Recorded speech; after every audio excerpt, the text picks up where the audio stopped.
please, I'm hoping that you guys will help me. And I'm looking at the chat box. When you hear micro, what is so I'm asking when you're a micro employer, how many employees do you need to have to fall into the micro employer? But if you think no, there's no wrong or right answers. And if you're a small size business, how many employees do you have to fit into? And if you're medium, absolutely. Jennifer, thank you so much for that answer.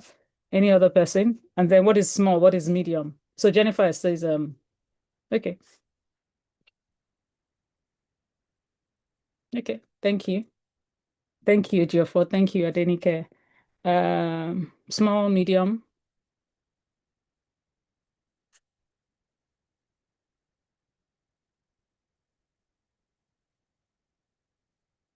Absolutely. Capital base is also determined. Yes, I like that. Thank you, Afis. That's very, very insightful.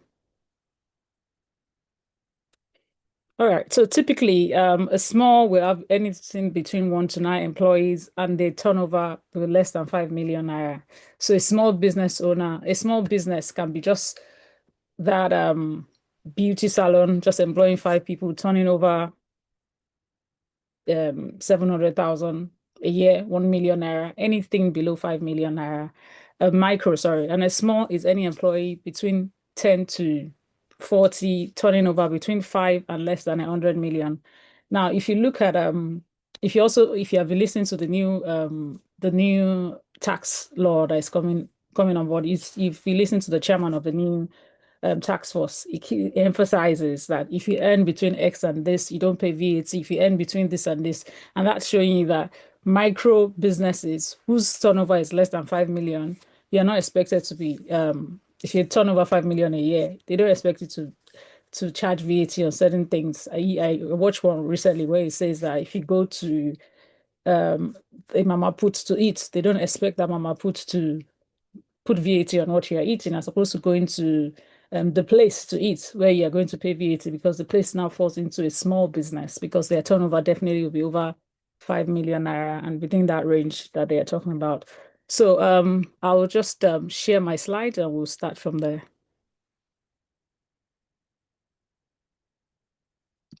Bear with me.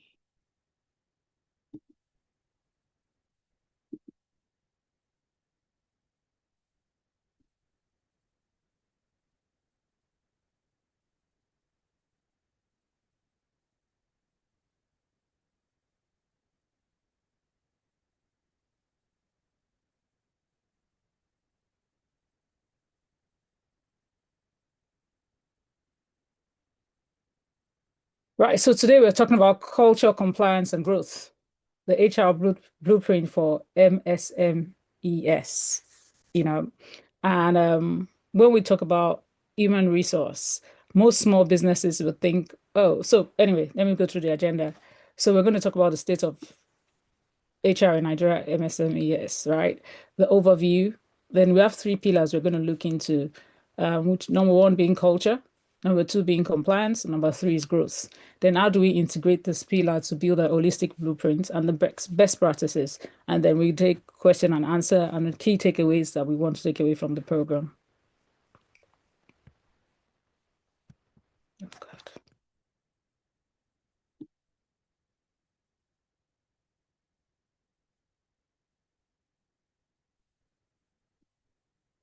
Right.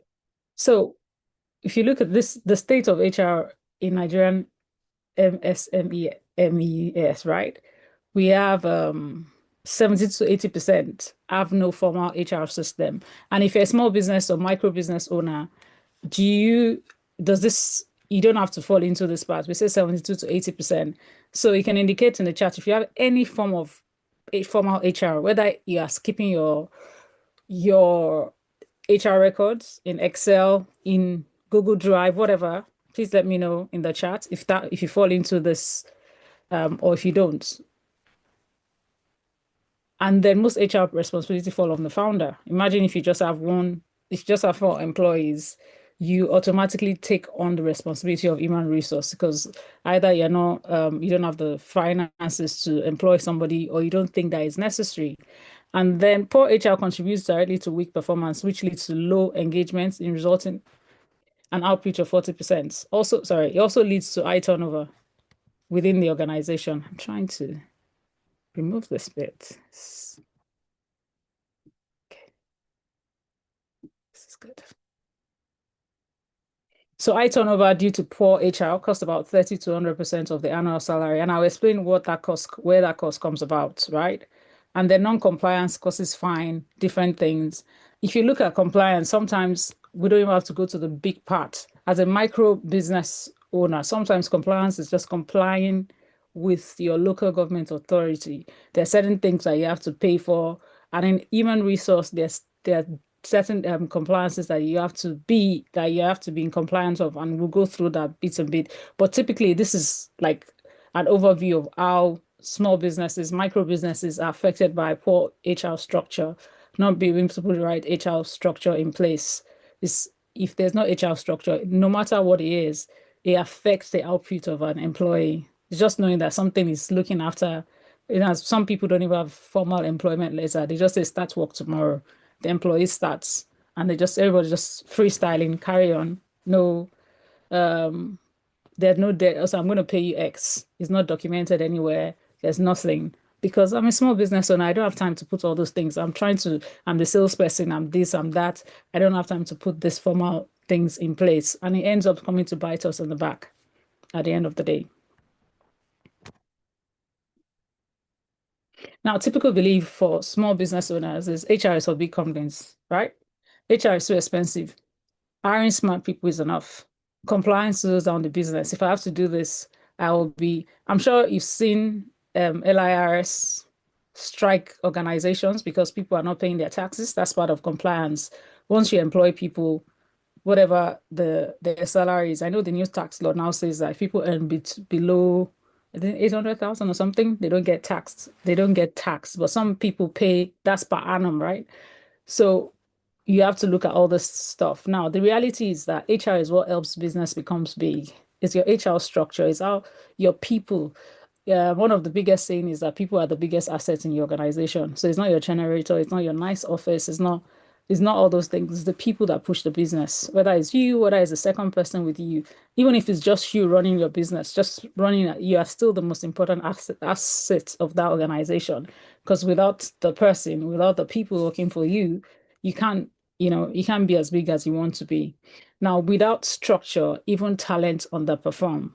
Now, if I don't know what I'm supposed to do, if I don't have something as basic as a job description, how do you measure my performance? How do you measure that this is what my key performance indicator, these are the things I'm supposed to achieve? There are no accurate measurements.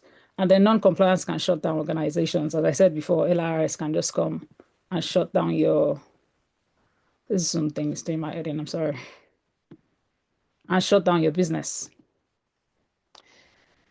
Now, micro, small, medium enterprises drive 50% of Nigeria's GDP and employs 80% of the workforce. The Nigerian government is the biggest employer of labor outside of companies like Dangote and things like that in Nigeria. Now, when you look at the employment scale of Nigeria, most employees, if you put 10 people in a room, maybe 2 people work in a bank, the odd person works in the oil company or manufacturing like Cadbury, Unilever, but at least 5 to 6 of them will work for a small business, maybe a small advertising agency, a small startup, a small or a medium-sized business. Not, you won't find 10 people in a room and all the 10 people work for global organizations or big organizations, right? It's going to be the small, medium, and micro businesses that employ them. Now, the challenges that this sort of businesses face is limited funding, talent sourcing, and passing the regulatory orders. Because when the big arm of regulators come striking down, because you are not prepared for it, everybody's running helter-skelter. Or talent, where do I find the right talent? I know, I mean, HR, we do recruitment.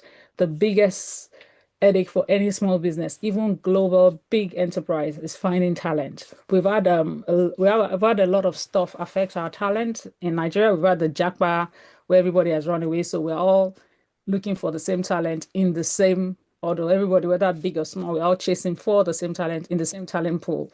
So you can imagine if you're trying to hire the top people already will go to some banks start from university graduates, just going into the uni, identifying the top talent across different universities. They partner with private universities to make sure that they source this talent. They have talent programs where people get in as graduate trainee and they start to trade them across different departments. Now, as a small business or micro business owner, we don't have the fund to be able to do that. So those are big challenges that people find, and you just find that. Certain things, you hire a certain level of people, your expectations for them is, and you have high expectations, they're not able to deliver. So it's still obviously one of the biggest challenges. People, as I said, people are the biggest asset.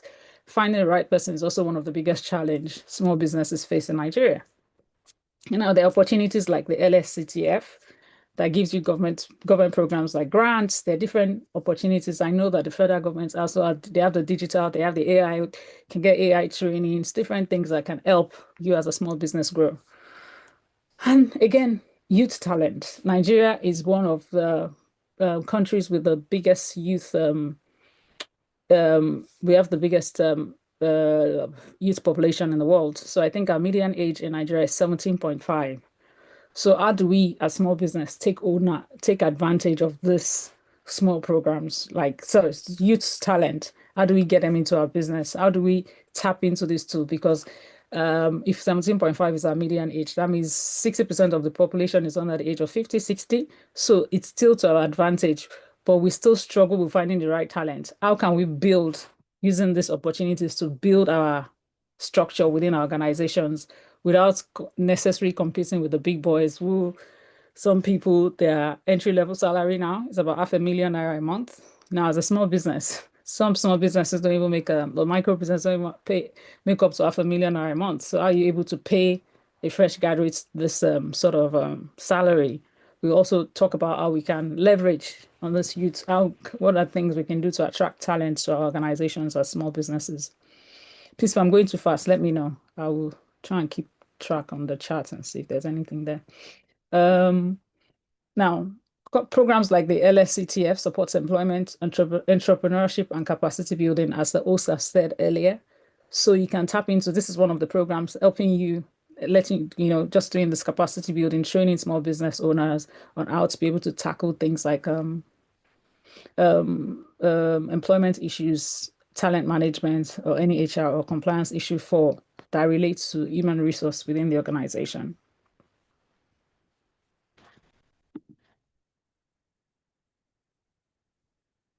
Now, why does HR matter for small businesses? It helps attract and retain talent, reduce risk through compliance, improves engagement and performance.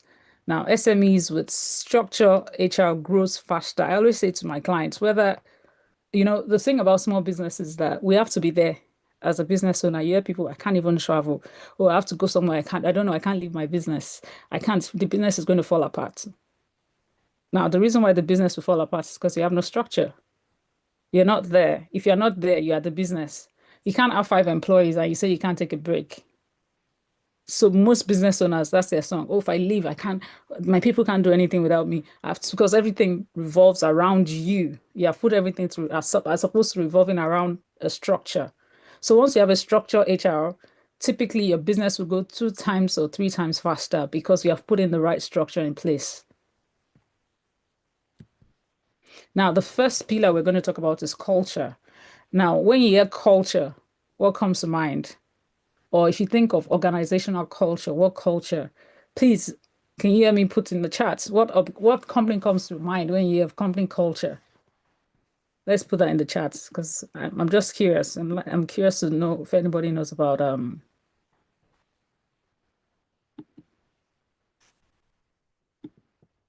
what organization comes to mind? Nigeria?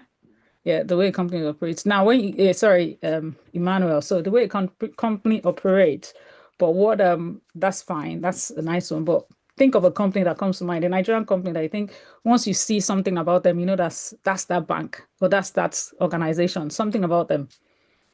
So that's their culture. That's the way they operate. So you can say, oh, I know that this person is well. If you say something, I know this is what they're talking. Even when they code the name, you can almost say, oh, this is who. What organization comes to mind? You can look at global organization, local organization, anyone? MTN. Why MTN? The way a company operates. Yeah, MTN. Why MTN?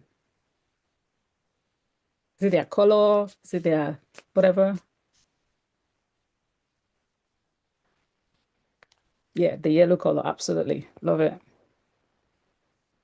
Any other question? Sorry, any other branding? Absolutely. Any other response? Branding is good. Any other organization?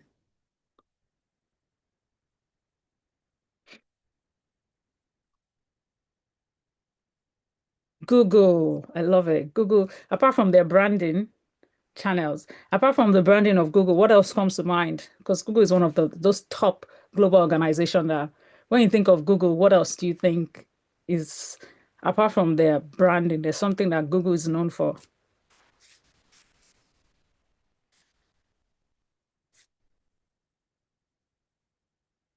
Google is known for innovation. I was reading a tweet, I think a week ago, and somebody said in Google, you can just be having a chat that she was just having a chat with his colleague and he was saying, oh, that he had an idea and within 2 hours, they had built that product. Like just talking through the idea, they had assembled a team of engineers and they had built a product. So they are known for innovation. They are known for jumping on things, quality of talent, the fun culture. I've been to Google offices before in London. I've been Microsoft, even at Microsoft offices in Nigeria. It's just something about the culture, they are very innovative. They bring up its products that offer support for their target. Yes. So in that innovation, I saw the streets. This one, a Google employee said within 2 hours, they had built a product just because now, so they're constantly building products. Now, the product doesn't just come out into they don't have to necessarily bring it to the public eye. It might be a product that they can use internally or just build it for the fun of building it because they are Google. So they're innovative. My nephew works at Google and his first month at Google, they were on a call and they were hacking into their product. So they have internal hackers who are constantly hacking, trying to find they're doing pen testing, trying to find vulnerabilities within the Google product. So they're attacking their own product. That's sort of innovation. So before they get an hacker from outside, they've tested. So it's called pen testing, penetration testing, trying to test. So Google is known for that. And back in the day, Zenith Bank was known for when you see a Zenith Bank employee, you can just tell because the way they dress, the girls dress glamorously, very glamorous. It's just like this person works in Zenith Bank. GT Bank is also known for their orange culture. Back in the day, when they started to compete with the traditional bank, you would tell the way GT Bank was operating was completely different from what we knew, which was your First Bank, your Union Bank, the traditional banking. They changed the whole, the way banking operates. And we have things like I like this is very interactive. I love this. Yeah, they offer courses to help improve soft skills. Fantastic. Yeah. And that's why they're known. So global brand, they have free things. Even using your Google Gmail, they've is in AI is integrated into it. It can help you do free stuff that you can just use in your everyday go to just using stuff that you can use. Now, so we're beginning to understand what the culture of an organization is. So when I see somebody, I know that this person works for Google. When I see certain things, I can almost say, oh, this person works for Google, because that's a Google quality, right? Now, a company culture is shared values, beliefs, behaviors that shape how employee work, decide, and interact. So when we looked at, we've said all the things about Google, as you said things around color, we said things around different things, and now one of the important things about culture, it's strategy for breakfast. If your culture is poor, you can have the best. This is Peter Drucker. You can have the best culture in the world, and sorry, you can have the best strategy, pardon me, in the world, but if your culture is poor, if you don't have the right culture, culture eats strategy for breakfast. So your culture shapes how your organization, you know, if you work imagine going to an eatery, right? And when you go, yeah, I know sometimes our eateries can be a bit too much, the over greeting, but sometimes it's just the smile on the face of the person, just welcoming you at the door, just going to what do you want to eat? What would you like to order? Oh, you should take this. I like this. You go back because that's a culture, it's culture of, helping. Not too much. In America, if you go to America, you get tired because they're constant. It's almost like they're on your head. You okay? You okay? I'm like, just let me eat, But it's their culture of some people places just constantly asking you, oh, do you want to eat? Do you want, are you okay? Would you like anything? Everything good? If anything, all right. So like, I just want to eat. But it's a culture and people love it. So people go back and forth to this place because this is all, that culture. And some places in Nigeria too. And some places in Nigeria, we know them, we just go there because the food is nice, or we accommodate because, okay, this is where as I said, when GT Bank started before, you won't spend 10 minutes in the banking floor because they were trying to take you away from places like First Bank, where, my mom's sort of bank, where you can be there for the whole afternoon trying to sort a problem. But when GT Bank came out, they were so quick. It's not the same as now, but then they were so quick. People were like, wow, we hadn't seen that culture in banking before, where everybody's quick to help you. Anybody on the floor can help you do whatever you want. So that will completely change the banking industry in Nigeria. And that was the culture that was created. So GT Bank, before they started operation, they took their people through 8 months, or I can't remember how many months, of training just on the culture. This is what we want to be known for. It's when people see us, they should know that this is a GT Bank, That's how culture shapes how employee works, decide, and interact. Because we have built this culture, this is how we're going to interact with our customer, our colleagues, how we're going to decide things, how we're going to, everything just shapes and makes things work on. And they're different things, components of culture. Clear communication. How do we communicate to people? How do we empower and recognize and build a sense of a team? We can work together as a group of people, or we can work together as team. So most organizations, they're just group of people working together. We have different, me, I just want to do my work. I work in silo. I want to be the first person to finish. I don't really have to bring anybody with me. I don't really have to do certain things. It's just me doing my bit and making sure that I come out at the top. I want to be one that is recognized in the organization as the best employee of the month. We have things where we call them, I think my kids call them pick me's, or we can say the me, class captain. I want to be the one that my employee, or sometimes we use words like eye service in Nigeria. That employee who is quick to show off in front of the employer, and you think that that's the best person working, but after a time, they're actually not delivering what they're supposed to do. But as business owners, sometimes we encourage such behaviors, but what we need to be able to build is a culture that recognizes teamwork as opposed to individual work. So when somebody says, I've done it, okay, did you carry your team along? What did they do? How did they add to it? This is just building that. Yes, I recognize your work, but I want you to work together as a team. And then leadership leads by example. So I said, small business owner, we tend to, want to listen to somebody that says, I'm the one that did everything. But when you know that you have to lead by example. Come, let's do this together. When somebody tells you, when I don't know how to do it, okay, let's do it. You show them how to do it. This is how we do it. Let's document how we have done this thing. So somebody else will be able to do it without us. Different things. And then we start with 3 core values. What do we want to be known for? What do we want to be known for? I would like a few people, small businesses. What do you think your business is known for? So you don't have to mention the name of your business, but tell me what you think your core values. It could be something as easy as honesty, just integrity. Fantastic.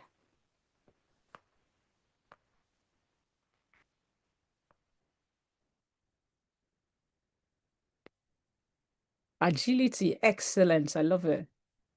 A culture of excellence, customer centric, timely delivery. If I go to a physics company, they are going to deliver on time every time. Professionalism, even when I have a problem, they're dealing with us professional, even if they're the ones. I just get a sense of these people are professional, something that's gone wrong. Transparency, those are your core values, and your respect. Yeah, culture of respect, where I feel respected, even if consistency every time. I love this. Quality product always. Those are, once you have those core values, people will know. So premium quality. So even if you are the most expensive, I know that if I come to me, I don't know what I have to pronounce, sorry, I can't pronounce your name. I know that I'm going to get premium quality. Some people, so we can get it cheaper in Lagos Island. I'll say, no, no, no, no. I'd rather just, because I know I'm getting premium quality, and that's what they're known for. So those core values, we have to put them into our organization. People must know us for something. Respect, even if they are wrong. Even if I'm wrong, they're speaking to me with respect, letting me know that, oh, as a customer, you're wrong, but the respect is there. the integrity, when they say this, they mean their word. If something happens, the owner is quick to we take responsibility for action. We're not playing the blame game and trying to say, I'm so sorry, I take responsibility for what my team has done. We'll try and make it up to you. We'll do certain things for you and stuff like that. Trust. Every time I trust. Why do I go back to this brand? Because I trust them. Why does my mother stick to First Bank and Union Bank? Trust. Those banks have built trust over the years. Money as them, remember when we had banks? I don't know how many people are within our what a generation we have here. When banks used to collapse, banks like First Bank, Union Bank, they were trusted, they didn't collapse. So they built trust over the years that you still find that people are still, old people are still like First Bank or nothing. Nothing's going to happen to my money because they've seen their friends lose their money in Savannah banks, different banks, reliability. Yeah, building that because you are reliable, you're consistent, So on the take notes, write down your personal notes, write down three core values you want to be known for in your business called culture. Let's think about this and write down three things, not necessary on the board, that you think, because sometimes we get to and we don't take this note. Take this note now. Write three things, core value. Take 3 minutes, think about it, 5 minutes actually. Think about your core values, that 3 to 5, write them down, and then I'll move on after that.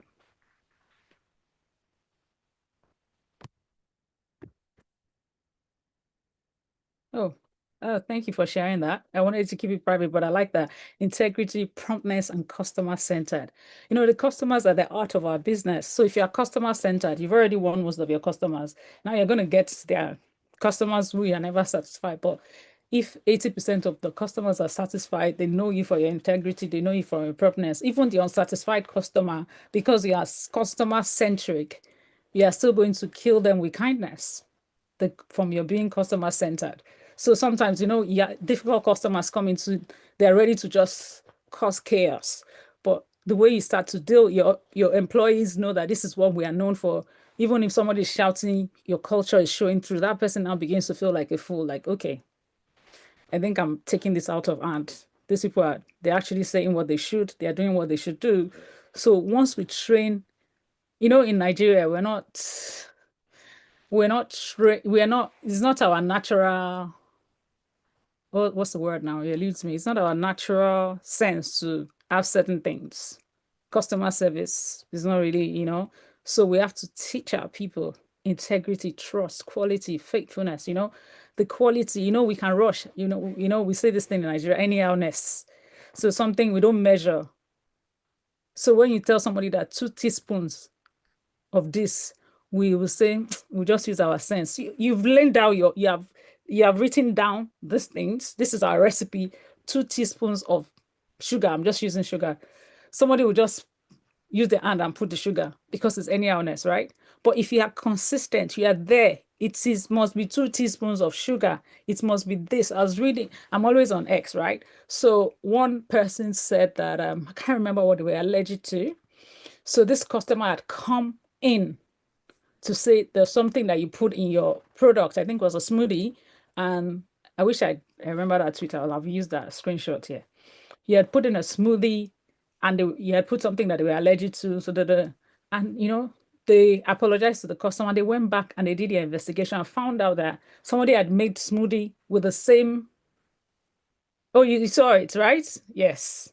You read it to fantastic. And that led them to just changing they went to investigate and they saw that somebody had used maybe a particular fruit in the previous smoothie or something like that. So they just didn't tell the customer, we didn't use it. No, we didn't put it, we didn't put it. But because they were able to just deal with that, it also became a learning curve for the organization. And as business owner, we must always take every experience as a learning curve. And that forms the core values of this person wrote it from like this work cost, and they now they have laid down guidelines and everything on how to do certain things. In the UK, somebody went to Pret a Manger, bought something, so now they list all the allergy, and I think the little girl died because there was something that she was allergic to, and they had gotten on the plane. It was at the airport, and they had gotten something that the girl was allergic to. It was not listed on the on the pack. Some then everybody has to list everything that he writes on the pack. We're lucky in Nigeria. A lot of people don't have allergies. So but most people some people have allergy, but we are lucky that we're in the part of the climate that we are in. A lot of people don't have allergy, but that company led from it yet. So this go so fresh, So our core values, the things that we want to be known for, it helps us in the long run, helps the business. They've learned from it, it's a learning curve, and it's helped them learn from it. Thank you very much. I like this participation in this class.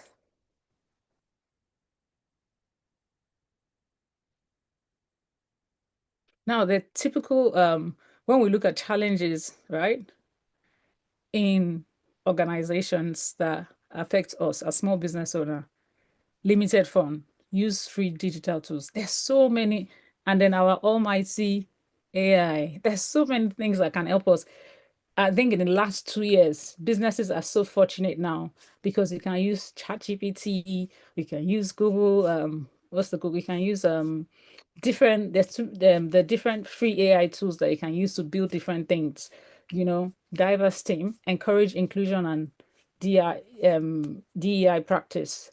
Inclusion, one of the biggest problem that we have. I remember once I was speaking to some people and I said, when Nigerians think of diversity and inclusion, they say it doesn't affect us. It doesn't affect us. It only affects people in abroad, in the UK, in America, because we're all Black people. We don't have issues with diversity. We employ everybody. But think, there's some organizations that won't employ a Christian because they're Muslims. There are some Christian organizations that won't employ somebody from a certain Christian because the person doesn't wear earrings, is a deeper life person. We have a lot of issues with DI. There's even some people that will say, oh, I don't employ people from Ijebu. They are like this, even the same Yoruba culture. So we have a lot of problems with DEI. And, they are called unconscious bias. Unconscious bias are biases that were built over maybe by listening. Oh, don't rent your house to Igbo people. Igbo people are this. It's unconscious and you don't know it. And that bias comes into you in the workplace. You as a business owner interacting with certain people, they're unconscious. So we have to that's why the DEI practices are very real. It's those things that, yes. So it's even skin color. Some people like light skin. Oh, this person is too black. This person is too black. You know, oh, this person is too, oh, this girl, her makeup, she just came. Even being light skinned might even be a problem. She's just too yellow. I don't like her, you know? So we make, 5 minutes impression of people. So DEI, encourage inclusion and DEI practice. Just basically, again, AI is your friend. We used to say Google is your friend. AI is your friend. You can build DEI practices. You can use the one that if somebody comes to an interview because they're wearing an hijab, does that stop them from doing their work? Just because even just as a person comes into the interview room, you'll just somebody will just see, I'm a Bible believing, I go to a spirit tongue, my speaking tongue, my spirit just told me. I just saw that person with the jab. That person with the jab might be the person to help you take your business to the next level. Again, that's why I said when we talk about DEI, we just think it doesn't affect us. There's so many little things that affect those little, and they are unconscious bias that we have built across. Sometimes you don't even know that you have it. It's so people sometimes have to do bias training, but once you have a DEI practice, and now we're in the age of sexuality. Don't whatever somebody, oh, some people, some feminine men, I don't like the way that guy is dressing like a man, he's dressing like a woman. Unfortunately, different times, different things. It doesn't matter. Imagine, we don't talk about this thing now. I don't want to talk about it as much, but you have to also put those things in your diversity, equality, and inclusion practice. You have certain things and it affects our culture. So even if it's not within your employees must know that they must serve everybody equally regardless of their tribe, their sexual orientation. So you can imagine going to a place because your employee is an yes, prejudice. We are prejudiced against a lot of people. Now imagine your employee is a mountain of fire person and Bobrisky comes to buy something. Do you think that mountain of fire person wants to serve a Bobrisky? I will say, no, I don't like this person, forgetting that he has nothing to do. This is a customer. We don't care. what the person's sexual orientation is, whatever it, we must serve them as we serve a Catholic priest. Everybody is equal. So it's diversity, equality, and inclusion. Those things form part of our culture. And once we don't have those in practice, people will use their own prejudice to act on behalf of your organization. So I have my own beliefs, I have my own bias, because there's nothing that stops me from acting the way my bias. I would treat that person the way my own, as opposed to how our organization has taught us how to be encouraging, inclusive of organizations.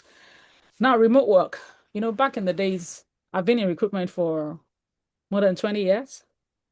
And up until the pandemic, there's no one that's when you're interviewing a candidate that they said that a candidate will be asking you, is it fully remote? It was strange. It was something, Blessing, please, can you please mute yourself? We're getting a bit of noise from you.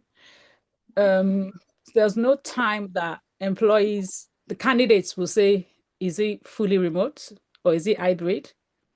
It's strange, especially to our climate, to where we are. But now you're interviewing people that are asking you, is it hybrid? Is it fully remote? So times have changed and they will continue to change. So remote work, leverage collaboration platforms. I have people that work with me that I think I've only seen once or twice in my life, and they've been with me for 2 years because they work remotely. So, and there are different tools that you can use to um, to collaborate, and we'll talk about some of those tools later. Now, measure success with feedback and turnover rate. How is our employee attrition? How are we turning over staff? I know it's hard, in Nigeria, I know finding, but I still find some businesses that they keep employees for 2 years, 1 year plus. The Gen Zs don't have the time to, back in the days when we look at CVs, we'll be asking, why did you spend 3 years in this organization? 3 years for us was too short. But now if you get 24 months, we're lucky. But look at your attrition rates, look at how your feedback, what are your employees saying? Fill the pulse, what's the pulse check? Are we, all this also form part of your organization culture, and also is also part of how you selling your vision to your employees. It's not just about your vision is not in your head. It's something it's not just something we write down. It's having that conversation. Don't worry, we're in it for the long run. This is what we have for the organizations that this is what we want to be able to achieve. How are we measuring those feedback? What sense are you getting from your employee? Oh God, this thing that you told me to do is against my religion. Okay, if you are not going to be front facing because it affects your religion, we'll put you at the back, because again, it's all inclusive. And so as much as we're trying to satisfy our customers, the employees also have to, they're the ones living the culture. You have to also put them in put them into consideration as well. Do you have any questions so far?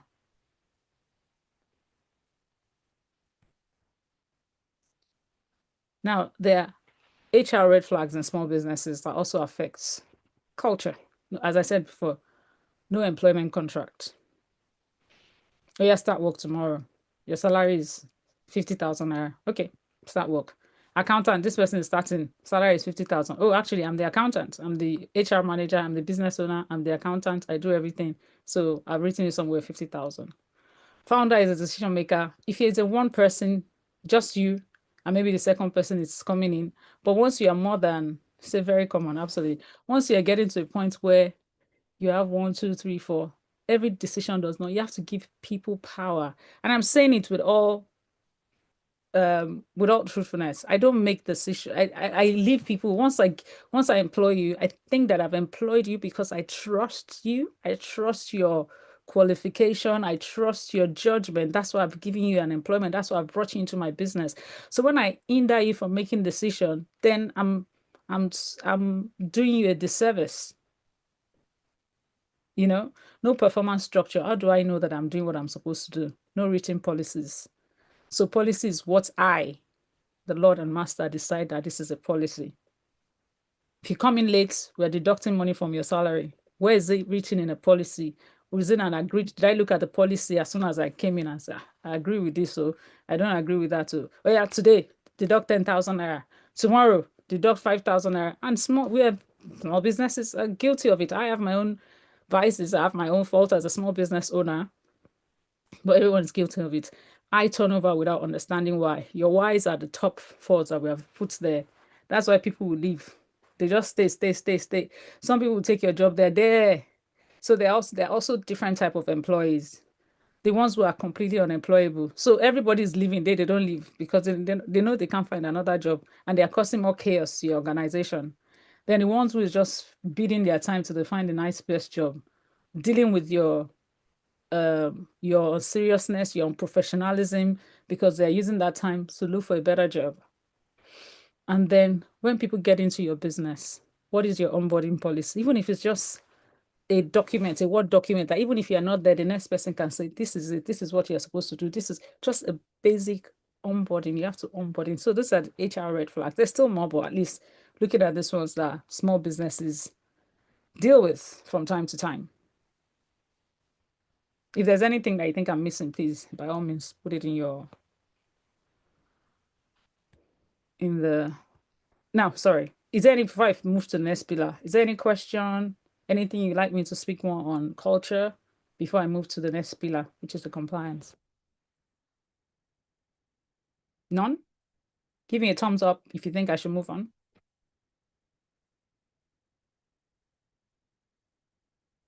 No thumbs up. Should I stay on this slide? Can I move on, please? Oh, I can't see the, okay, great. I will move on to the next slide. So we're going to talk about compliance. It's difficult. We are not always 100% compliant as small business owner because we are all struggling. We are trying to, I'm even trying to pay salary. Which one is tax? Which one is this? I'm just trying to survive, especially this present day Nigeria, where by the time you pay your staff, you can barely pay yourself. You can barely do certain things. But it's important to be compliant. It's important that we take or we plan so we can look at it now. Okay, we're in 2025. By mid 2026, this is my business plan. When you put certain things, it also allow it's also like putting yourself on a target because now you now want to earn more. So if we build, we incorporate it into our sales strategy because now we want to start doing this compliance and it will cost us more money to be compliant. And we'll go into it in a bit.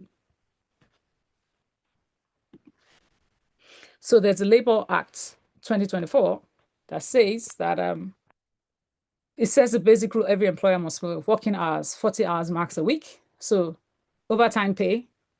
I know a lot of people don't pay overtime. Annual leave, at least 6 days, especially for small micro businesses that can't allow to give people 15 days, 10 days. So the minimum standard, according to the Labor Act of 2004, is 6 days as annual leave. Sick leave, we call it casual leave. When you have your employee, you have entitled to at least 5 days across the year to take off. I'm not feeling fine. I'm not this. I'm not that. Maternity leave, 12 weeks, 3 months at 50% of their salary. And then also how to terminate your employee. So not you are sacked. I know a lot of small businesses sack on the spot. They are fired. In fact, I don't even have a letter to even challenge my employment. I don't even have a policy that even says, oh, these are the steps that we follow before we fire you. And these things come back to bite us in the back. And I'll also explain that as we get along in our growth strategy as running an organization.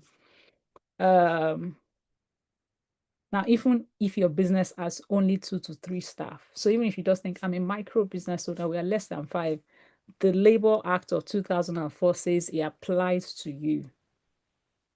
And now, because we're still in a country where people don't really act on these things, if you go on the Facebook, if you have time, go on Facebook, go to the industrial courts page.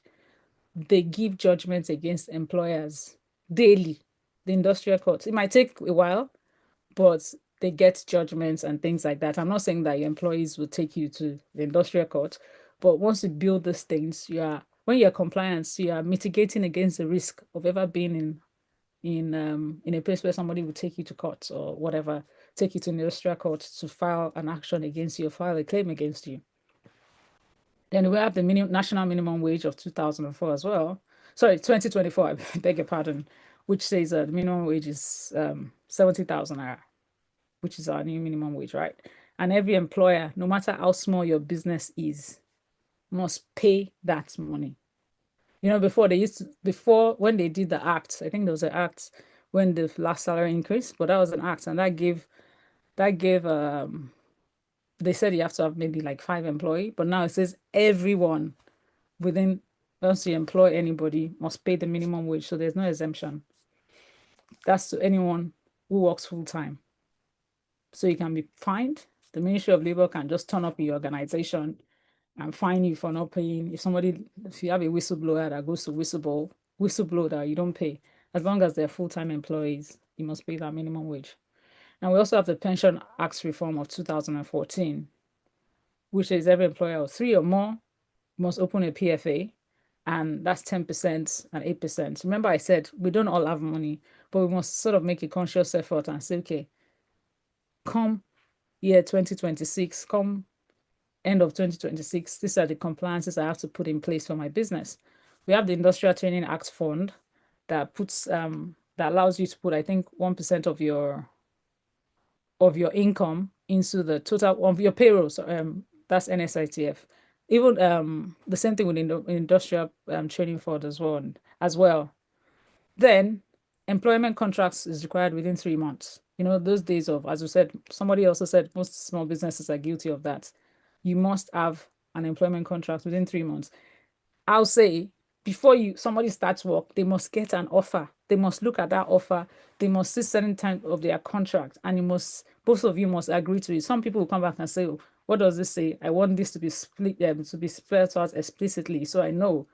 And both party, and so you must give somebody, yes, they said within 3 months, obviously to accommodate small businesses, micro businesses. But I'll say for HR best practice, give a person an employment offer once you've interviewed, you like them, the next thing you're giving to them is that offer. They look at it, they accept, they sign, then they're on board. And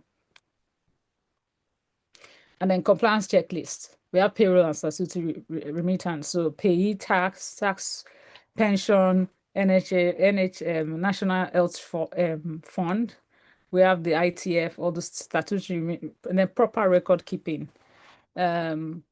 How many of us have record keeping of these things that we also, I've spoken about discrimination policies. We're going to have that as well. Also, proper record keeping. How are we keeping our record? How are we doing certain things, whether it's on Excel? As I said, there are so many free tools. Even if you don't have a company website, even if you don't have a company enrolled email, but you have an email, your Gmail has a Google Drive, Microsoft email as a OneDrive. These things are all free. Have them on the cloud, and these things are on the cloud, so you can pull up at any time. It could just be Google Docs, a Google Sheet, just putting all those things, your record keeping, this is what we are doing, so that if you are not there, one of my clients said to me, I was saying, oh, this person is very good. He said, no, we need oh God, I don't know what's wrong with me today. We need to have somebody, and she said, supposing it gets eaten by a boss. Oh, and typical Nigerian, may God forbid. But we need to have, if you're not there, if anything happens to you, there must be some sort of record keeping that somebody else can pull out. That's if it's just you. But if you're lucky to have an accountant, you have an admin person, they also must have this record keeping. And as I said, there's so many free tools. If you have these things written down on paper, scan them. Your iPhone, guess what, can scan. You can use your iPhone to scan. I don't know about Android. I'm sure comes free with your iPhone. Notes, scan, save to send to your email, save to your Google Drive, save to your Microsoft Drive, all at no cost. All at no cost to you at the moment, where you're keeping things, even all those your receipts, your invoices that you get within the organization. Android too, okay, great stuff. Your organizations, all those things. We pay this person. Some people you pay them by hand, so they write you manual receipts. Scan them, keep them, because your accountant might leave tomorrow. You might need to somebody, just have things that are free. There's so many free tools that can help you have folders, employee record, this record. And we get to where you can also use tech for employment. This record, this free project management tools. There are free tiers of everything that you can use because now most organizations practice something called freemium. So where you have the free, and then you get to the premium where you have to pay for it.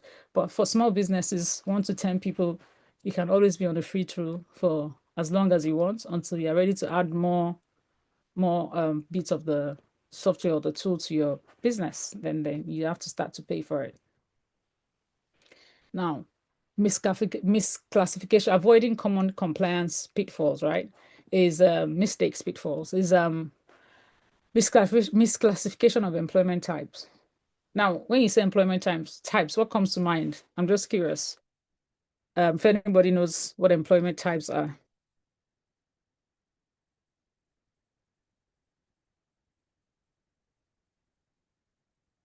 Anyone?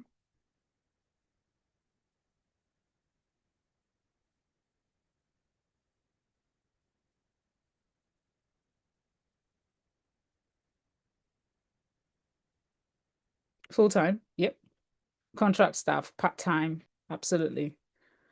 So I've said before, full-time, part-time contracts in, your contracts are your NYSC, somebody doing industrial work with you, somebody doing part-time, somebody doing a fixed term contract. But once you classify somebody as a full-time employee, FTE, you have to be very compliant. Certain things have to be part of it. So I'm a contract staff. I don't have to, you know, and if you feel I'm not ready to be in certain compliance and I have more than, then I'm not going to give you a full time. I can give you a contract, a 3 month contract, which is renewable after this, after that.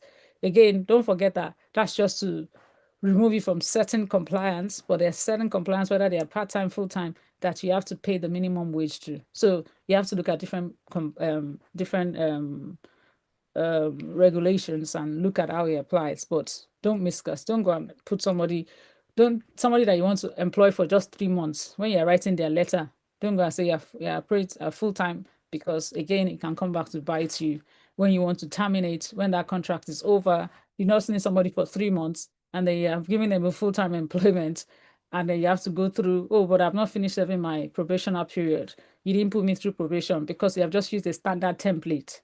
So you have to always look at it, because we just we tend to use a template and we just put everything. So if I'm bringing you for seasonal work like Christmas now, imagine if you're doing ampers and you need a lot of people to just come in and help you. They're just there for 6 weeks, right? But you have used your standard template, which is full time. You're entitled to this, you're entitled to that, to give them the letter. And then they say, ah, but this is what you promised us in your letter. So always look at, don't misclassify your employment types, right?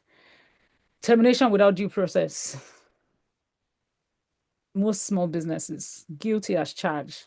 Maybe I'm in the wrong meeting room where these business owners are very compliant and don't do this. But most small businesses, we act on emotions, we act on feelings, we act on, when I say emotion, is pent up frustration. Now, forgetting that even within your frustration with this employee, you have to take certain process, which is warnings, giving them queries, different steps before you finally terminate their employment. You can't just say, so you've given them warning, you've given them queries, we are not there. So you have a due. So somebody says email, what's the word now? You have to get these things in. You have to, oh God, you have to have the things written down. You have to have them so that you can always have a proof. We gave you a query on so date. You came back, email them documenting these things. So what has led to me sacking you? I didn't just sack you out of the blue, because we have documented evidence of you constantly communicate, doing misconduct, doing things that you're not supposed to do.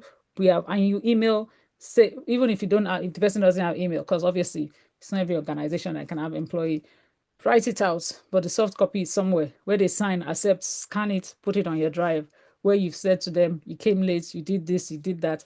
The ones who can, a small business owner, some of our employees are not educated, or partially educated, and you speak to them in your language or whatever, or pidgin English. Just have a way where you have a way of documenting these things, whether it's on WhatsApp, whether documents, screenshot it, skip it. You came late. This, you did that. Documents. Then lack of audit. Are we auditing, you know, details of our staff, the ones who are their qualifications, staff audits, all the stuff. And then best practice, review contracts with legal representation, right? A lawyer. We think that sometimes we think having a lawyer is very expensive. They don't have to be expensive. You can just have somebody that you pay per when you need them, but just always have legal representation as a small business. You never know.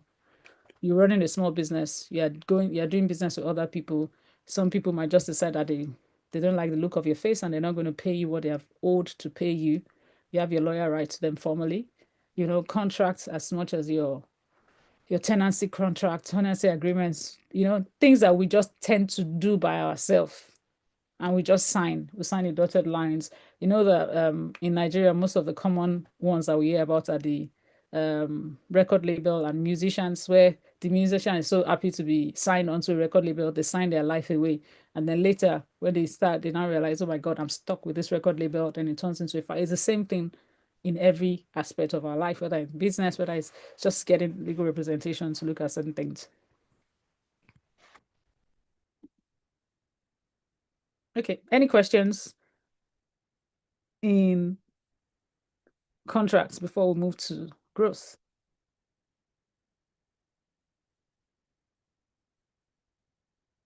In compliance, no questions? Okay. Now, how do we tie, yes, failure to remit pay, yes. How do we tie everything that we're talking about to fuel the growth of our business? So how do we look at all these things that we've spoken about? How does me being compliance, me having the right culture, me doing certain things, how will it grow? How will it fuel the growth of my business?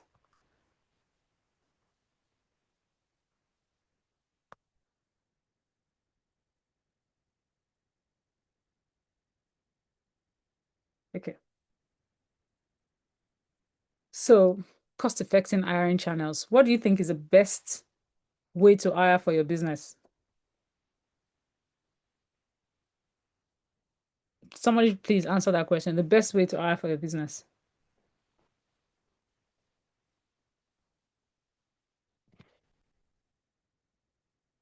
HR firm, he must be rich. You're not, you should not, yes, HR firm. I'm an HR firm. LinkedIn, oh, you must be rich as well. You have that time. The best way to hire for your business. You have time to post on LinkedIn.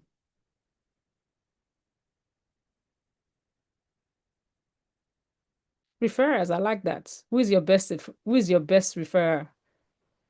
Employing HR internally. Who is your best referrer? Business communities on Facebook. That's far-fetched. All those things, they're fantastic. And we'll get to them, we'll talk about them. But somebody said the most important thing, referrers. Your current employees are your best referrers.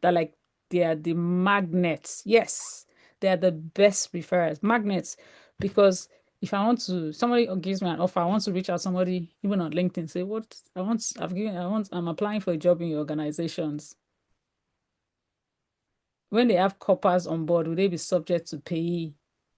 Anybody that's why I said a copper is a contract person, right? And because they're currently being paid by the the federal government, so what you're not supposed to pay them, but what you pay them is an extra. So you're not paying them taxes, and you're not putting them on your pencom as well.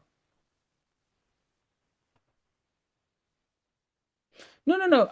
Definitely, I'm saying that I'm a recruitment agency, so hiring from people like us is fantastic. It's more reliable. But I'm just saying to you that your best referrers are your existing employee or your previous employee. So I go on LinkedIn, I type joining services. I'll see everyone who has worked there. So I'm going to reach out to somebody who left there before. Say, oh, how was this place? I want to go and work there. How's your? Oh, don't go there. Run for your life. Oh, fantastic. Do you understand what I mean? So it doesn't have to be they are going to help you hire, but they are the best referrals for your business. They are the ones that will make or break whether somebody takes an offer. If that person wants to, a serious person really wants to know about the organization. Why do you think people go to Glassdoor? Glassdoor, once they go and investigate the company on Glassdoor, they'll see, oh, toxic culture, this, that. Person is not desperate for a job. They'll just say, thank you very much. They will decline your offer. Your current past employees are your best referrers. Obviously, going to a recruitment firm is reliable. But when I'm talking about referrals, is that the existing employee, they will give the best referral. They will let the person know you're going to work. Yes, she might be difficult, but she knows what she wants. You enjoy working there. You will not enjoy working there. That's what I mean, right? But there are other channels, and you guys have mentioned everything. LinkedIn, always. Job board, yes. Facebook communities, WhatsApp group, the different WhatsApp group. I was speaking to one of my HR colleagues. She sits at the head of HR in a clinic, and she said once they have a job offer, they send it to their current doctors, and the doctors put it in their WhatsApp group to say, so now think about it. So I'll say to a group of doctors who work for us, whether they are working part-time or something, and they're going to put in their WhatsApp group to say, oh, our hospital is recruiting. If you're a rubbish hospital, are they going to put it? They're not going to put it in your. So it still falls back to employee referrals, right? So there are different ways to training to build capacity internally. Now, a lot of businesses think that when you train, yes, the employee takes the training away, but whilst before they leave, they're going to implement that training within the organization. So there's even things that in HR we call train the trainer, where we send people out for training and they're going to come back. And so small business, I don't have money. Okay, let me send this person to go and do training, and the person will come and this will come and download everything that they've taught you, and then use that to build capability internally. Now, so training is never ever a wrong spend for an organization. Yes, it belongs to that person when they leave. They take that learning with them, but you must make sure that they have implemented what they've learned in the workplace. So if some people, they just say, "Oh, I'm sending you for training, we're ticking the box," but that training must be, put back. Line manager will say, okay, what did you learn? How can we implement this? Just having those conversations, documenting what you've learned, and training the trainer, train people in your department, train this, train that. Even you as business owner, you know, there's town halls, right? You learn something new. Let me go back. Let's have this meeting with ourselves. Let's discuss. These are the things. What should we be doing better? Speaking to each other, training. And sometimes training is just you can just bring one person to train the whole organization, or you guys can take things. So somebody knows how to use TikTok better than everybody. Yeah, come and teach us so that we can all become TikTok ambassadors for our organization. It can even be somebody internally, but training to build capability internally is very important. Now, clear performance management. How do I what are the things? How do I use performance management to grow the organization? They're different, and there are some tools, the HR tech to automate and scale, right? There's tools where I think some HR tools you can pay as little as 5 to 10,000 naira per employee, where everything is just automated. Leave this, that you don't have to, all the ones I'm saying that put on Google Drive, put on this, you can automate your HR tech to scale as you grow to do these certain things. The offer letter is there. You can change, it's documented, it's on the cloud. Anyone can manage it. You and your person support. You can just be an admin person supporting you as HR, where you are the lead HR if you're a smaller business, or if you can afford to have somebody internally doing HR, or you can outsource HR to businesses like us and other business, and outsource your HR. The small HR companies that support SMEs, like really small businesses, and they'll support you. They'll act as your internal HR. The HR consultants, just one person HR consultant. They are called, what are they called now? I belong to a group where I just want to know the name now.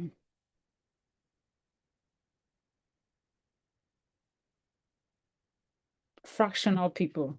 So in the UK, they call them fractional people. So somebody who has worked in sales and marketing all their life, they now become a fractional marketing director. So that means they have like 5 organizations where they're doing fractional marketing for. So they might just give you 1.5 day a week. They might give you 3 days a month where they're in your office, or they give you 2 hours a week where they're working with you virtually. So there are different ways where you don't have to actually hire. There can be a fractional HR person just acting as your HR, but they are fractional HR director to HR managers to different organizations, where you don't necessarily have to go to an HR firm that might be more expensive.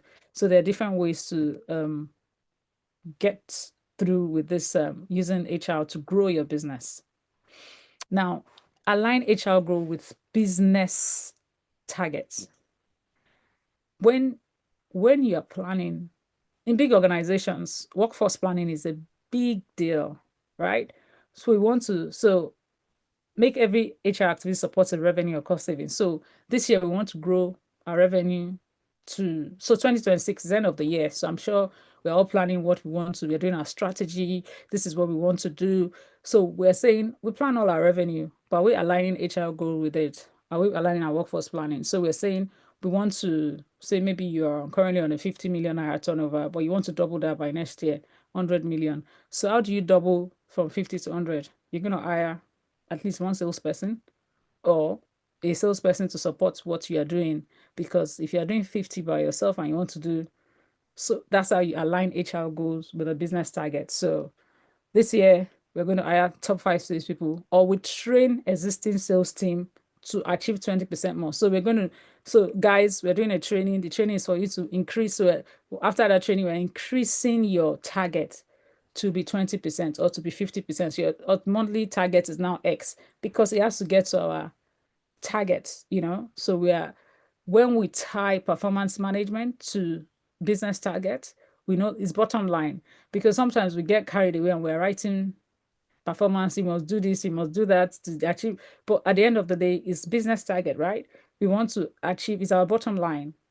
And this is what when I tell HR people, you have to speak the language of the CEO. But in this session, you are the CEO, and your language is the bottom line. So when you're thinking of your bottom line, you're thinking of how you align your HR goal to your strategy. So if I want to get to 300 million, I might just need to hang on a second.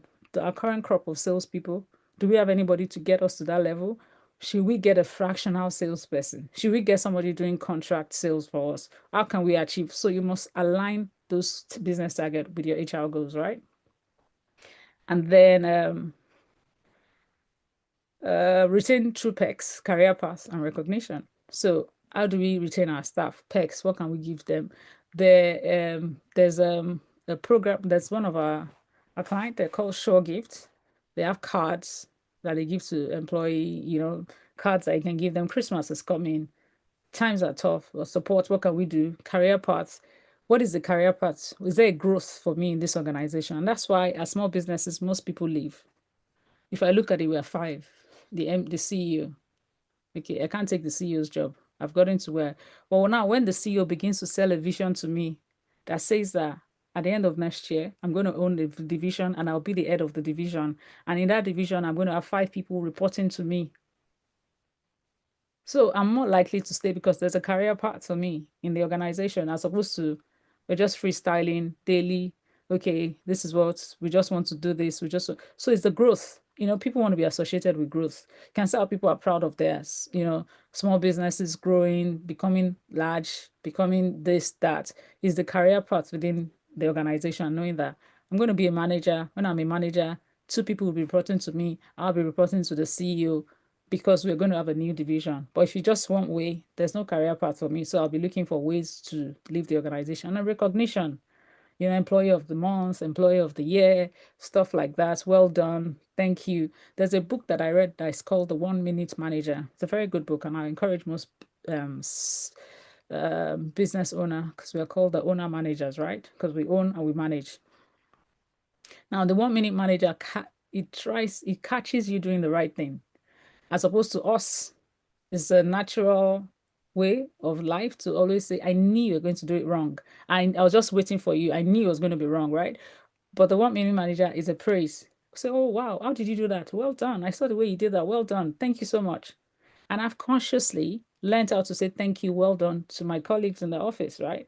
And I call them colleagues. I don't say employee. Oh, my colleague, when I'm sending an email, my colleague will be in touch with you. So if my employee is copied in that email, they feel a sense of pride. Nomenclature, little things, right? Or my colleague will be in touch with you instead of saying, my employee, I know I'm reading the email. I know you're the business owner. I know that that person works for you. You don't need to spell it out, right? You've already put my colleague will be in touch. Or I've copied my colleague X into this.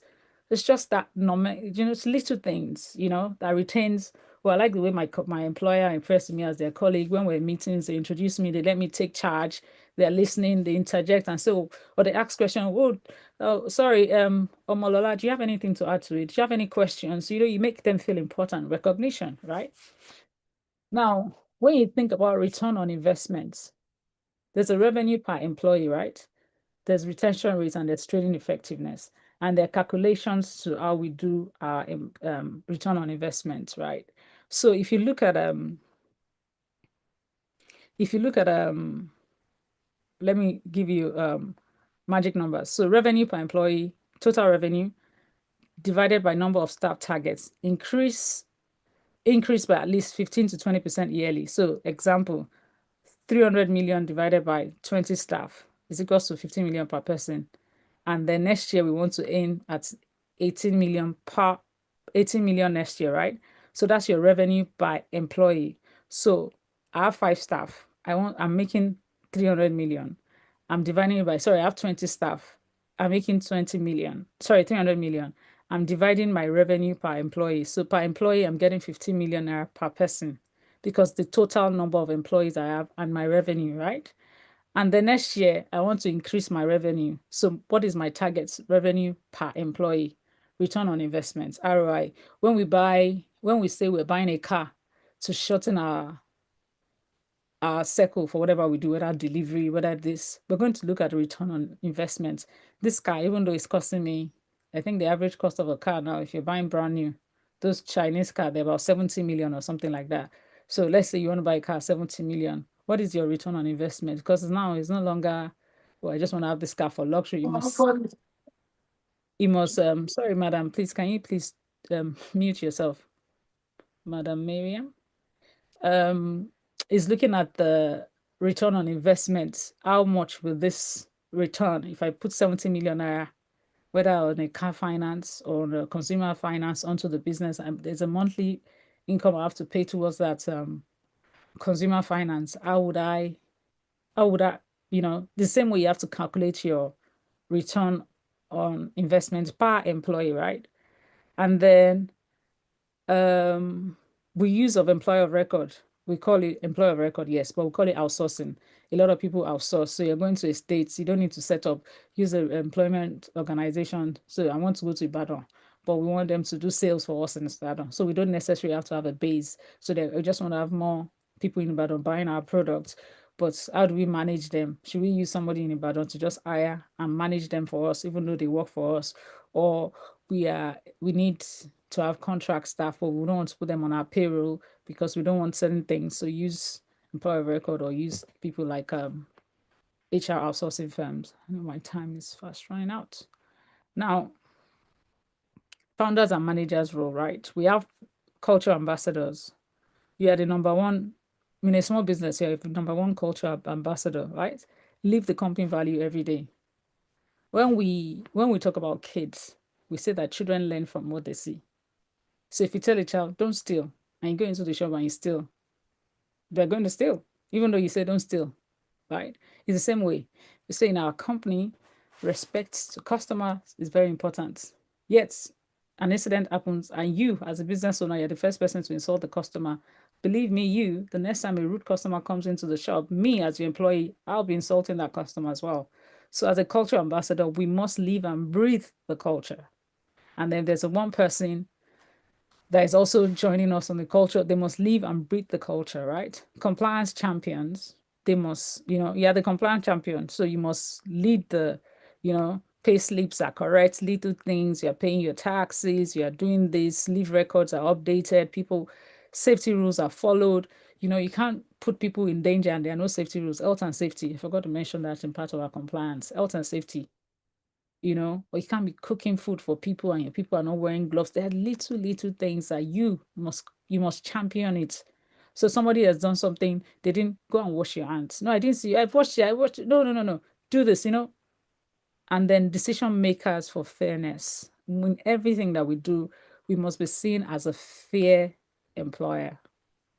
You're making fair decisions. You're making, you know, um, by the time we're going big, have a panel. When you're taking certain decisions, run it by people, managers, within the organization. What do you think? What do you think of this person? Run the fair, make fair decisions, right? And turn your best performers into talent coaches. So the best sales guy, the best customer service person, that person should be able to coach other people. How do you do it? Teach your people, run them so they become our talent coaches, right? And then system builders, people who love to create orders. Some people are just they just like things being in orders, right? Find those people within your organization and then make sure they champion system. Sometimes it's not all of us. Some of us are scattered. Some of us don't know. So I'm a dreamer. I dream things and I want to make it happen. I'm just like, let's do this. So I can throw it to my colleagues who are going to then implement and say, these are the steps I will follow. So okay, let me go and follow the step one by one. So most business owners are dreamers. You dream, I want to do this, you want to, but there are people who build a system for you. And those are the structure, those systems, so that as you are going along, there's a plan B. But as business owners, we just want to go, go, go, go, go, go, go. And that's why you're entrepreneurial. You have an entrepreneurial spirit. You have an idea. You want it to work. But find those system builders within you. We don't all have to be system builders and let them champion this for you. Now, the HR tools that you can use, I've mentioned Google Space so many times. I've OneDrive. There's Zoro people. I think Zoro people start from about 10,000 or something. There's Bamboo HR. There's Seamless HR. And there are tools like ClickUp, Trello. Trello is a fantastic project management tools. Notion, you can put different projects. You can tag people into it in their personal emails. Again, you don't have to have your emails. You don't have to do different things. And there's for job hiring, we've said a Facebook community, LinkedIn job board. There's a free type of Jobberman. There's different places where you can put your job stuff and everything. So those tools work very well for SMEs. Now, critical must have for businesses, basic HR policy and book. I think the LSCTF have one, the CIPM have one.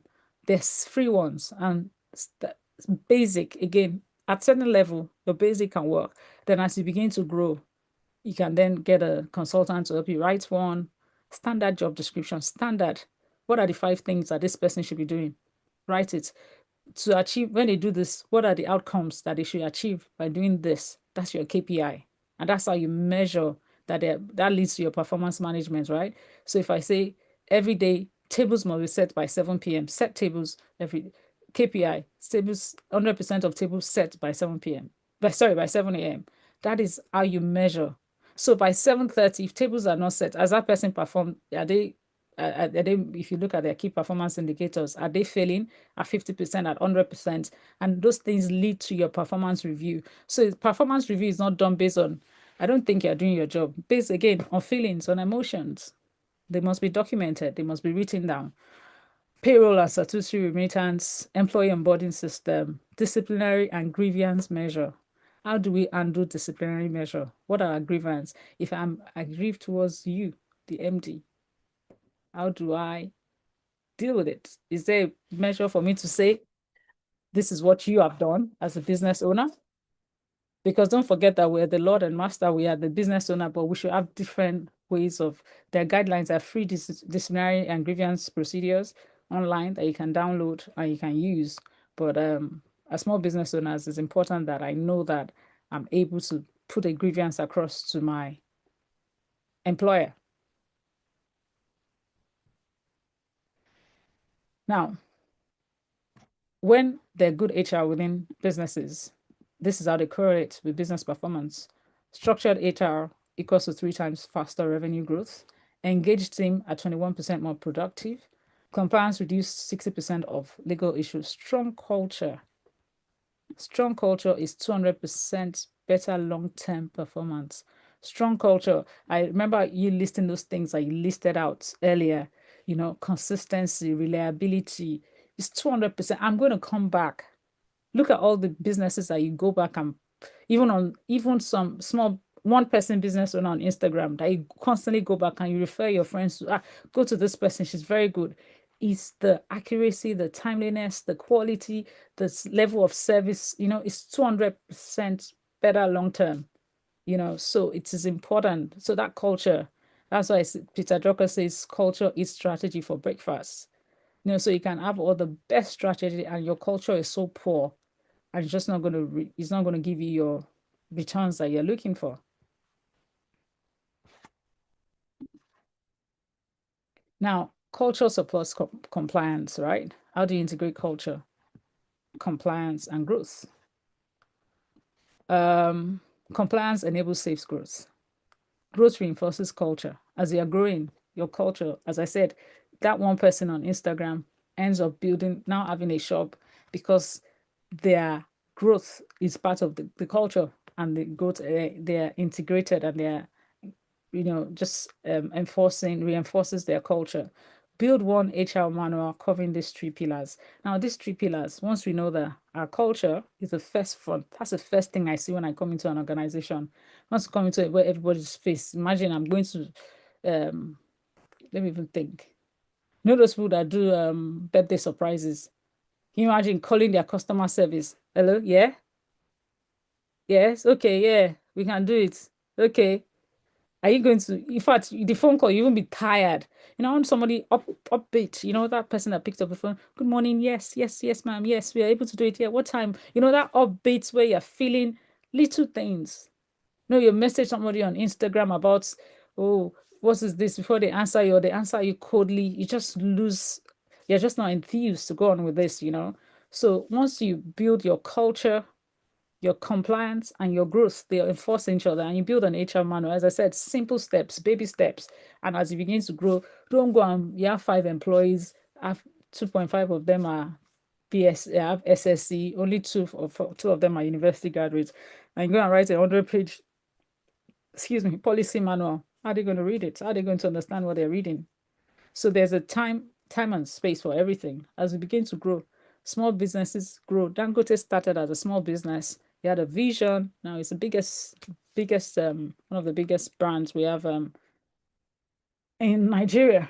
So small vision. When I say it started as a small business, it didn't start as you and I, like they had a vision. I remember one of my clients was speaking to came to speak to a graduate training program that we did. I said first time that they were in GT Bank, Dangote came in and told them, sold the vision of his business to them. Just one young man stating a vision of what he had and what he wanted to build. And today it's, so I know vision is not part of what we're talking about, but you have to have, it's part of your growth, and it's also part of your culture. If there's no vision, there's no culture. Where are we going to? What do we want to achieve? Why are we striving to build this culture? What are we trying to build? What business are we trying to build? How are we trying to, I'm always happy when I speak to foreigners and they're talking about hiring from Nigeria. I'm like, oh, the biggest fintechs, one of the biggest fintechs in Nigeria, out of Nigeria, whether it's Flutterwave, whether it's Paystack, built out of Nigeria, Nigerian grown businesses that's grown across Africa. you know, it's a vision, it's things like that. So that means, oh wow, if employees in Nigeria can build those kind of businesses. So it's the same way you can build your culture. Who do you want to mirror your organization against? It doesn't have to be a local business, it could be a big international organization. It could be this, it could be that. Just look, how did they start? What did they do?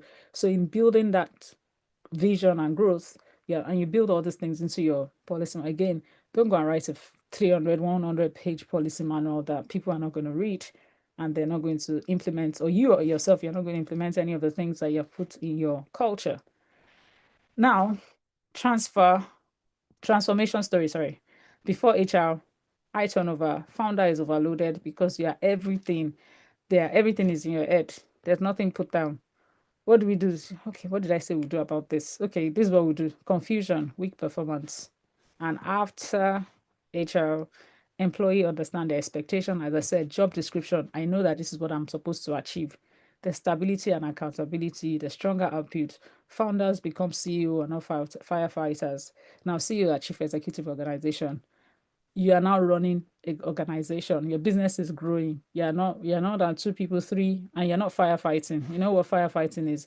When the fire started, you're firefighting, or you're just, because you have done cowboy approach to things. You haven't put things. You're not documented. There are no structures and things that you should work on.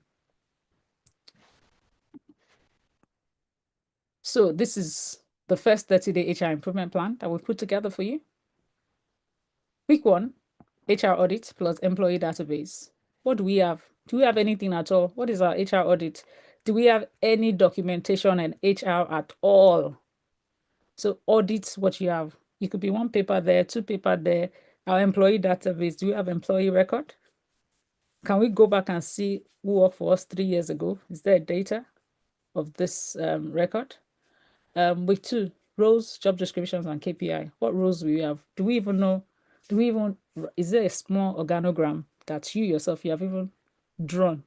Me, founder, sales, operations, this, you can scribble, draw.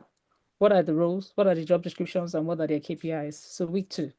Week three, payroll and compliance alignment. As I said, we will be paying pension mid Q4 2026.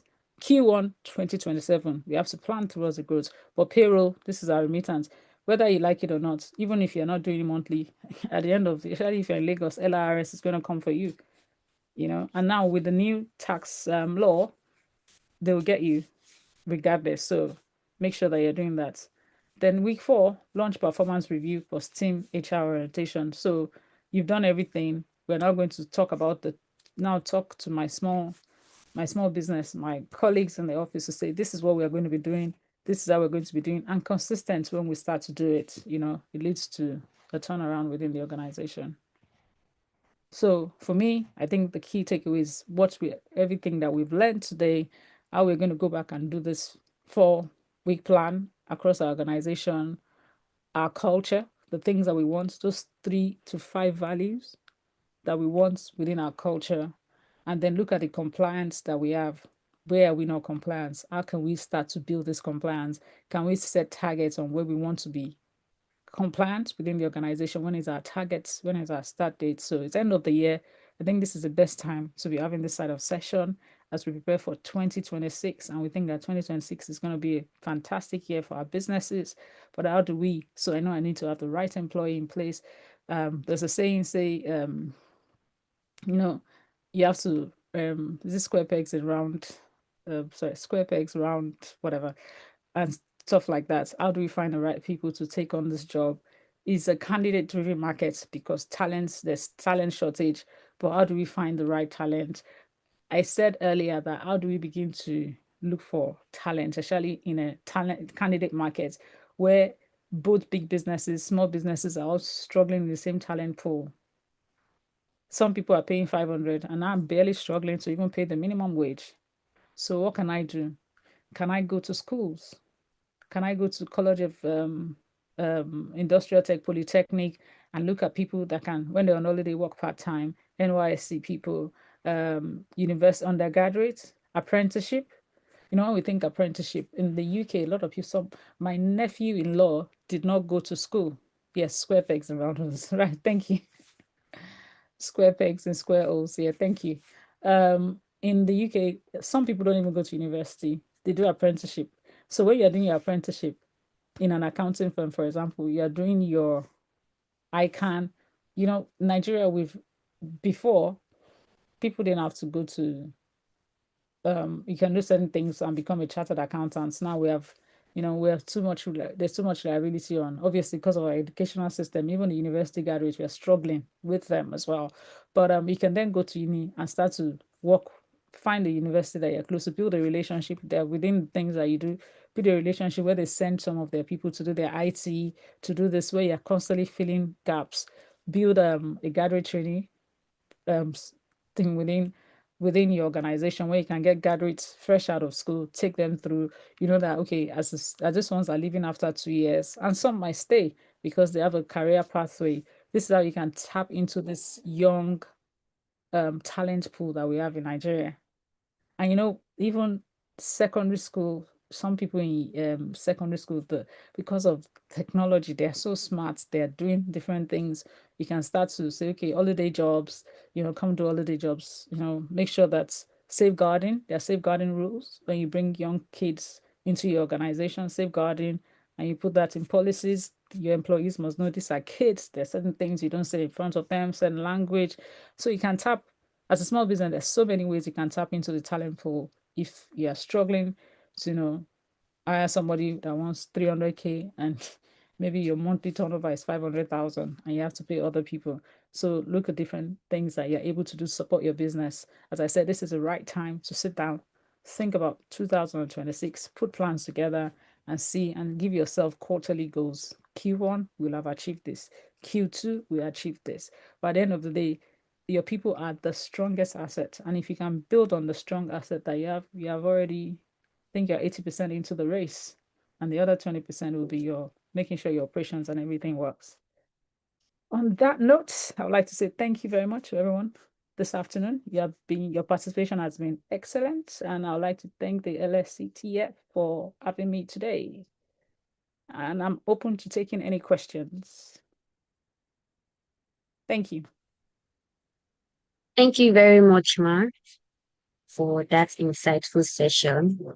We really, really appreciate you. If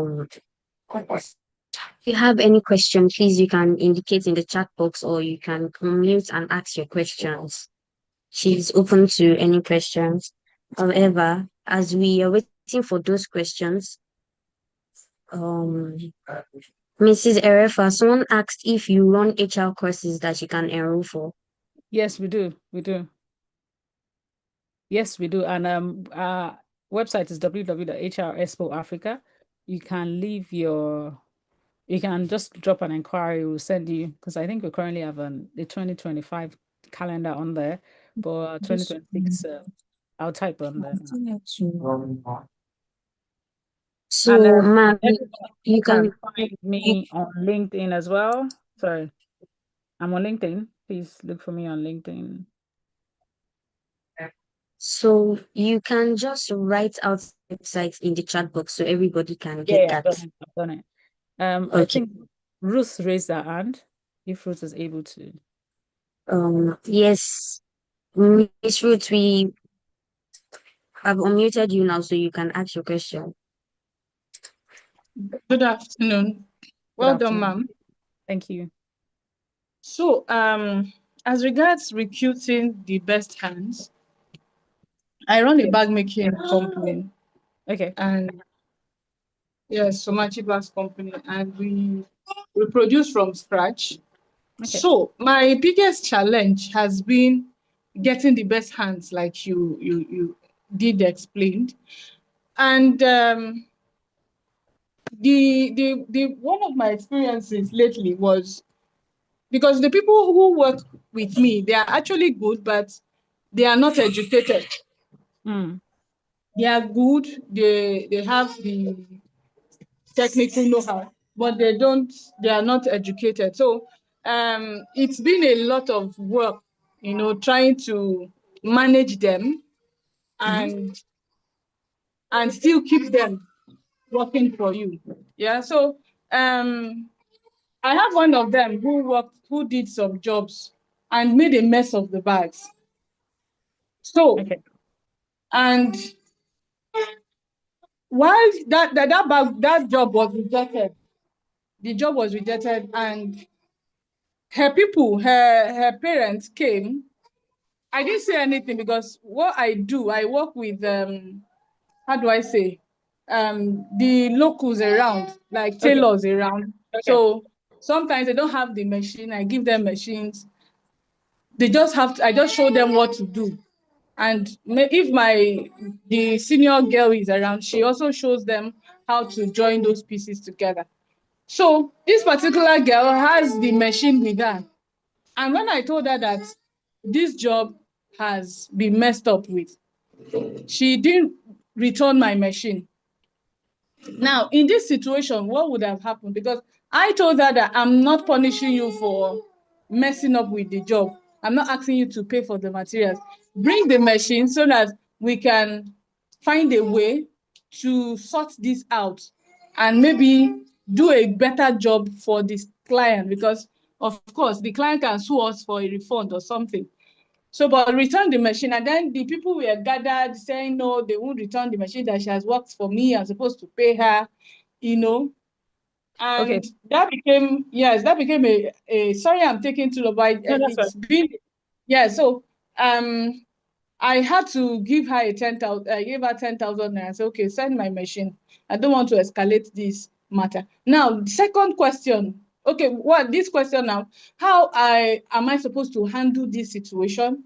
2, going forward, what do you advise, or how do you advise I get these people to work? Because some of these educated people, they don't even want to do the hard job, right? So we also have to fall back to some of these illiterates, and working with them, their IQ and everything is somehow, I don't know. So that's the first question. Then the second question is the tools you advised, Zoho and the other tools.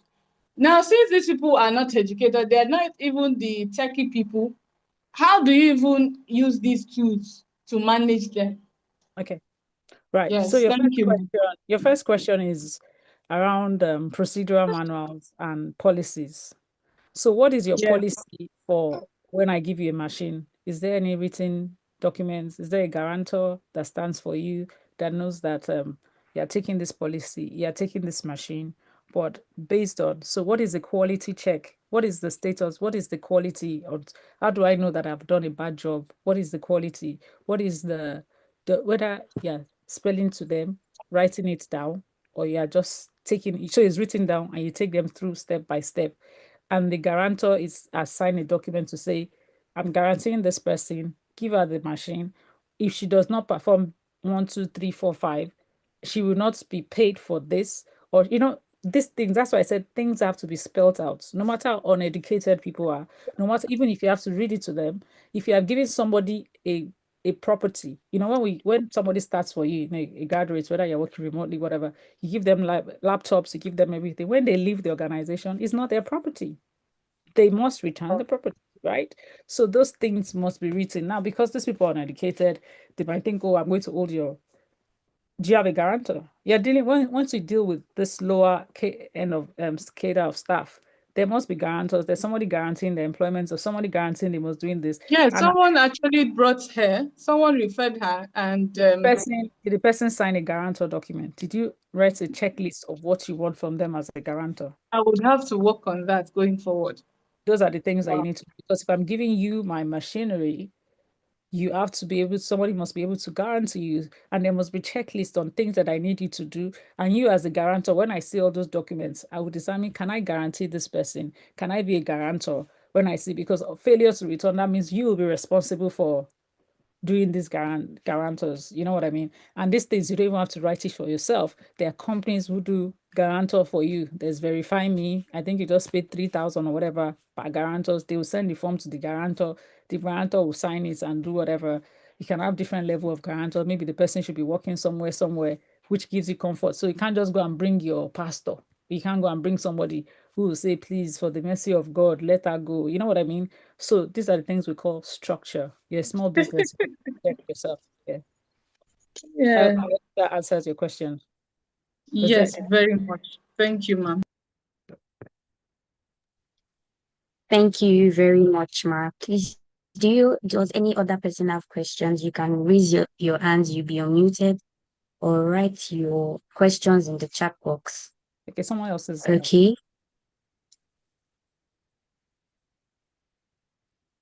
Good You've been afternoon, unmuted now. everyone. Good afternoon. Thank you so much, Madam Coker. So, my quick question: do you have any service? Do you offer any service that is tailored to like certain industries? For example, so maybe for a fashion industry, and they want your service with hiring skilled workers. Do you have like some kind of plan for people in that space? I'll be honest, we don't, especially within the tailoring thing. But I'll always say that if you fashion industry, there are fashion schools that you can hire from. So build really, there are fashion schools who are teaching. Oh, well, it depends on what you're looking for. Is it people with skilled within the fashion industry? So that means there are fashion schools all over at the moment. Like people are doing. You can train, or is it the front office sort of staff, operations, customer service? Depends on what you're looking for. So for us, we do recruitment across from front office operation, but things like I need somebody who has skills, has been in fashion industry for X number of years. job boards will help you. Going to building relationship with fashion schools will also help you because they have alumni, they have different things, and some of them will charge you a fee. As long as you're ready to pay that fees, they will send you people that you can interview, that you can. And again, if I say that I'm skilled at, how do you assess them? So assessment. So somebody says I can. So you can dedicate a morning and say, okay, come for assessment, provide refreshments, and give them small tasks to do. But fashion schools, or you can post them on job boards. But we actually don't Yeah, tailor to that. I've actually tried that, but the challenge is most times they say they know how to, and then of course when they come for the assessment, it's usually a no. And then for the fashion schools that have like the good ones, most of them want to own their businesses. They don't really want to serve or intern. So the industry is really going through a lot with human resource, with skilled hands. And then most of the ones we have access to are like freehand tailors, which most times end up with bad jobs. So So I know that people also, I said earlier that some organizations will build a gathering training scheme. So you also too can start your own. Back in the days now, with apprenticeship, I mentioned that, when we go to tailors, they have apprentices. So you can sophisticate your own apprenticeship where they are not go to schools, get people to say, you know what, you can learn skills. So they learn and they work for you as they are learning. Yeah, you create a program that you are teaching them. If when people can't find the right skills, then you have to create the people that you can train to build their skills. So go to schools, go to create a program for maybe summer program, get your kids to learn how to sew across the you can even make money out of it, right? So create a summer program where girls from age 15 to 16 can come and learn how to sew across that long summer holiday or weekends where their parents would pay a certain amount of money and then what's that word that we like in Nigeria? Subsidize the other part and teach them. You're already building a pool of talented people that you're teaching. This is how we cut, this is how we thread, this is how we whip, this is how we do certain things. Because if you have to build your own. As I said, we have a youth population, and some of these people are just live follow doing TikTok and stuff, and we can take advantage of them and build, but you have to build a program within your organization. thank you All very much. right. Right. I hope that answers your question. Thank you Yes. very much, ma'am.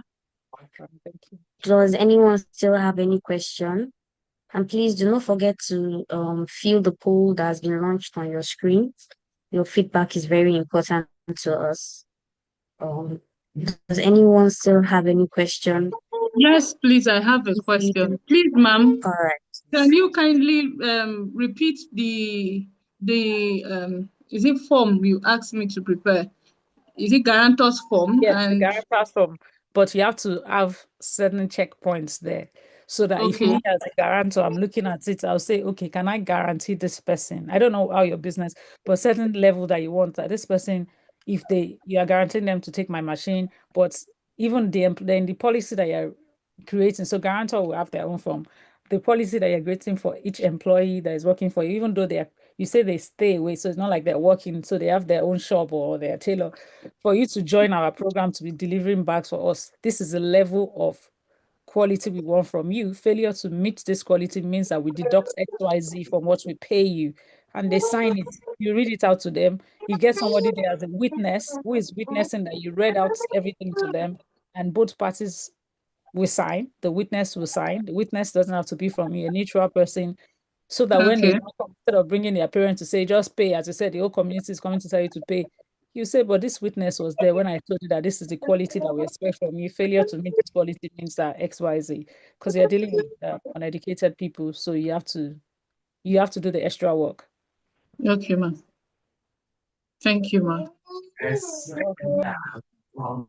All right. Thank you very much, Mrs. Erefa, for this very insightful and wonderful session. Thank you for joining our session. If you still have any questions, she's still open to questions. You can write it in your chat box or in the chat box, or you raise your hands and then we unmute you and you can speak. Please, while you do so, please do not forget to fill the poll on the screen that has been launched. Yes, this session has been recorded, so you can just find the session on YouTube. Just search for Lagos State Employment Trust Fund, and then you get the session on YouTube. So if there will be no other questions, we'd like to call it a day today. Thank you very much for joining our session, and we look forward to having you for the next session. Thank you very much. Thank you, Ms. Serifa. Thank you so Thank much you, for having me. everybody, Thank you, for everyone. joining. Bye-bye. Bye. You're welcome. So good day, everybody, and have a very lovely day ahead. Thank you.